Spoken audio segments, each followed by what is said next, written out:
I'm being joined right now by Priyanka Chaturvedi, an MP of the Indian Parliament from the Shiv Sena UBT.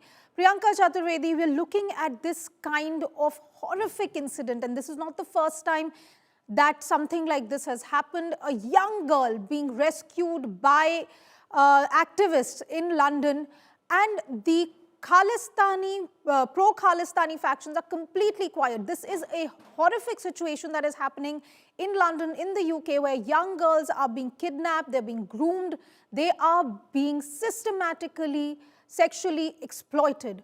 Priyanka Chaturvedi. No, this is extremely shameful, and this is not the first time that grooming gangs have been a source of concern and have been spoken about multiple people within the UK system. There has been a detailed report on how Pakistani grooming gangs, men from Pakistani origin who have resided in UK, have been indulging and being involved in grooming people, even white women. So it has been a source of concern, and especially those who are below 18 years of age. So what has happened with the Sikh girl is extremely unfortunate, and we need to speak out against the Pakistani grooming gangs. I do remember I had spoken about this, where the UK government tried to brush it off as saying these are the South Asian grooming gangs. They're not South Asian grooming gangs.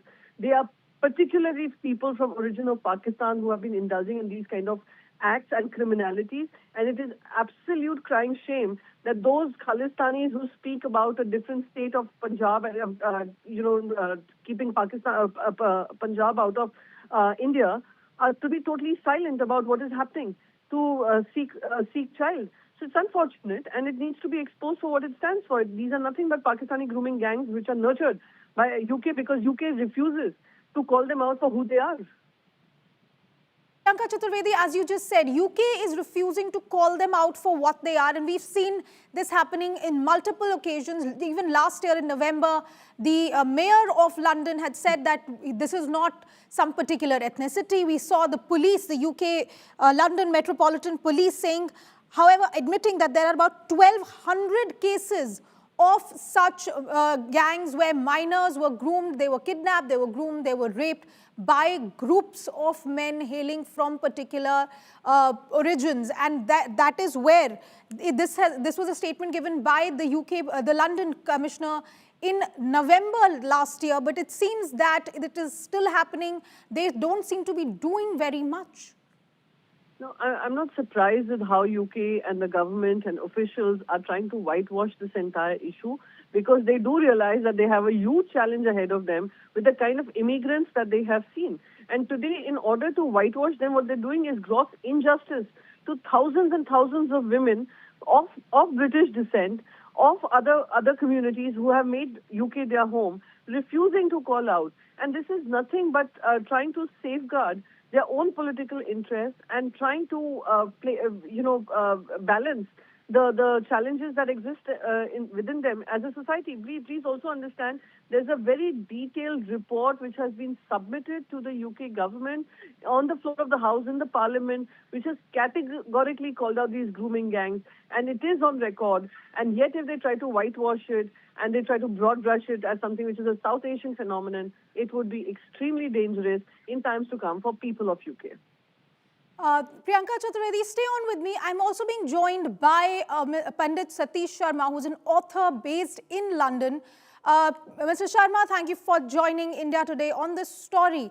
This is now seems to be something that is not being controlled by the UK government at all. It seems that the police, the government is not taking any steps whatsoever to protect these young girls. And this is not the first time. We saw the KC report, as Priyanka Chaturvedi was also talking about, the KC report talking about the UK's institutional failure to protect children and teenage girls from sexual exploitation. And we're now seeing civilians, activists taking the step to rescue these children from these gangs. Satish Sharma. Thank you so much for raising this issue. This issue goes back many, many decades. Your remarks that this is now an institutional problem are actually a very gentle and courteous way of expressing it. I would go as far as to say that the police authorities are actually complicit in not addressing this issue. I called a group of people together almost 20 years ago.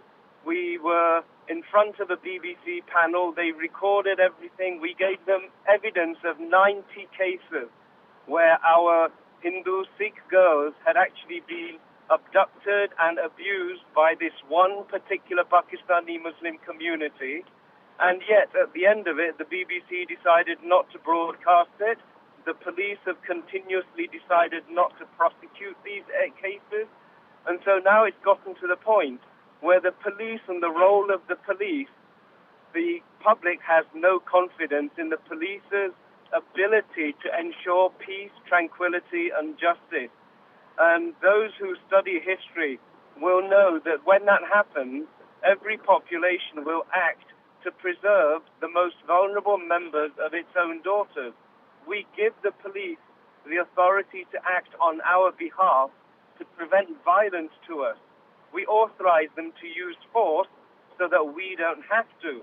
And yet what is happening now, clearly, as we saw in the incidents of Hounslow, is a repeat of the incidents of the 1990s, when Sikh and Hindu groups had to come together to actually defend, protect, and also to recover many, many of our young girls. So we are on the brink of a very, very major crisis in this country.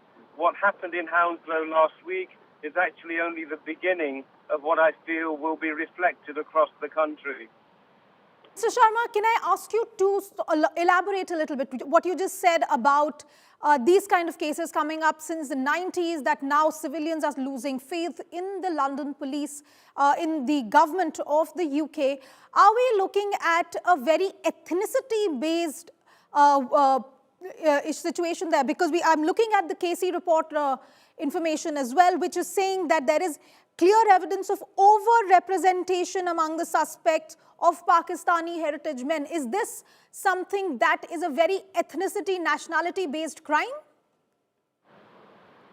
I would say yes, although many people are refusing to accept it. Anybody who has studied the history of, shall we say, Pakistan and the Muslim community in Pakistan will remember 1971, when the Pakistani generals and the Pakistani politicians openly declared their intention of inflicting a genocide upon the future of the Bengali community, the community in Bengal, in Bangladesh. They specifically identified and targeted Hindu and Sikh women in Bangladesh with the declared intention that the next generation, they said, as an act of our war campaign, will be a generation which will be our children. Now, this doesn't happen naturally. This doesn't happen without coercion and without guidance and without indoctrination and without radicalization.